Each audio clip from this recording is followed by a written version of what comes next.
Many people are confused when they hear about Arab Israelis because they think Israel, the Jewish state, is filled only with Jews. That's not the case. Around 20% of Israelis are Arab Israelis. Let's explore what that means. Shalom, my friends. This is the Kiva Gersh with Israel in 5, where we give you everything Israel in 5 minutes. Please like and subscribe. And if you have any questions, want to keep the conversation going, please do so below in the comments. When Israel was formed in 1948 with the Declaration of Independence by the first Prime Minister, David Ben-Gurion, we were in the middle of a war. That war ended in phases in 1949, and the borders of the state of Israel were created by the drawing of the Green Line. The Green Line literally was a green pencil that was used on a large map on the island of Rhodes between Israel and its enemies, with a mediator in between, figuring out the final borders, or at least the temporary final borders of the state of Israel through ceasefire lines at the end of the War of Independence, again in 1949. That green line made the borders between Israel and its neighbors, Israel and Lebanon, Israel and Syria, Israel and Egypt, and Israel and Jordan, as well as between Israel and the Gaza Strip, and between Israel and Judea and Samaria, as some people call it, the West Bank. In fact, it was only called the West Bank after 1949, when Jordan illegally took over that area that was meant to be the other country, the Arab country in this area. That's a whole other story, maybe for another video. But what that green line did was really separate a population. There were Arabs living in the British mandated Palestine, given to the British by the League of Nations after World War I. And there were Jews, obviously. There were both Jews and Arabs living here.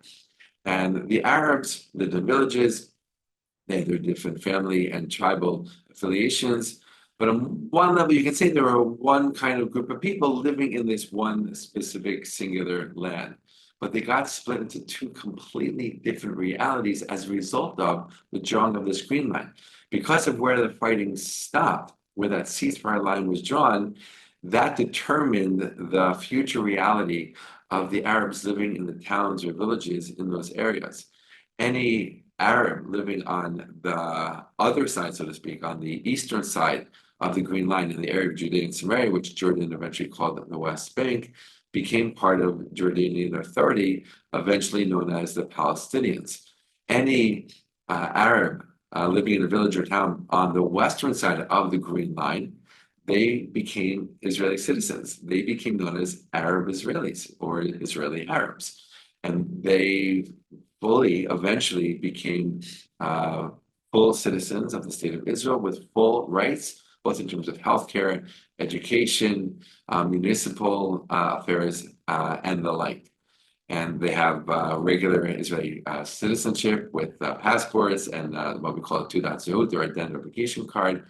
And they live in Israel and work in Israel and raise their families in Israel like any other Jewish Israeli does or would. Now, it's interesting because that green line, on some level, it wasn't random, but it really was just about where the war ended. And if the war ended in a different place or at a different time, let's say, some of the villages that are now in Israel would have been on the other side and vice versa, right? All depending on where the green line was drawn. Many of the Arab Israelis have family affiliations, many strong family affiliations with Arabs, Palestinian Arabs living on the other side of the Green Line, right, in Palestinian villages in Judea and Samaria. Now, again, their realities are completely different. The rights, the privileges, the access, the opportunities that Arab Israelis have, you just can't compare them to really any Arab population in the entire Middle East. They are living at a level and in a way that just is unparalleled in the Arab world. Why? Because Israel is a democratic country. They get full rights. And Israel is a very modern country, right, whose GDP is equal to, if not greater than, all the Arab countries around it. So they have access to education, to universities.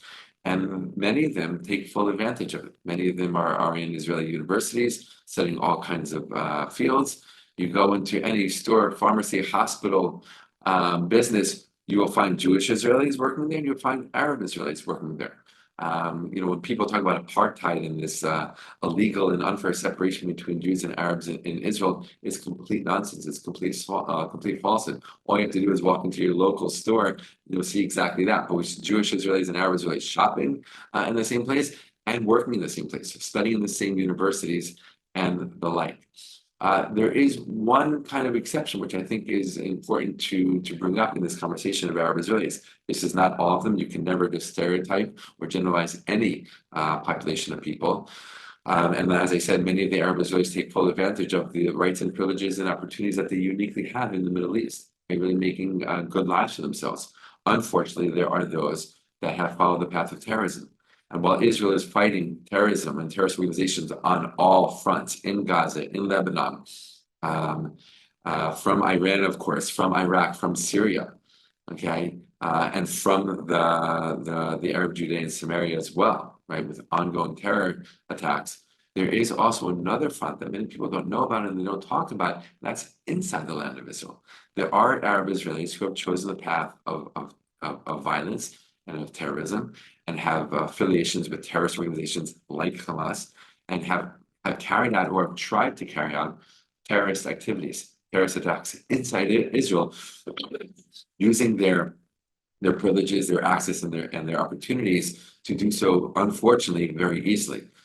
Just during this past year, while Israel is dealing with this very, very intense and long war, there have been a handful of terrorist attacks inside Israel carried out by Arab Israelis. Where I live, just a few minutes away in a city called Caldera, there were terrorist attacks carried out by Arab Israelis who live just 10 minutes down the road from here in an Arab village called Fatim, a very, very large Arab village where unfortunately some of the population, not all, some of the population has affiliated themselves with Hamas and other terrorist organizations.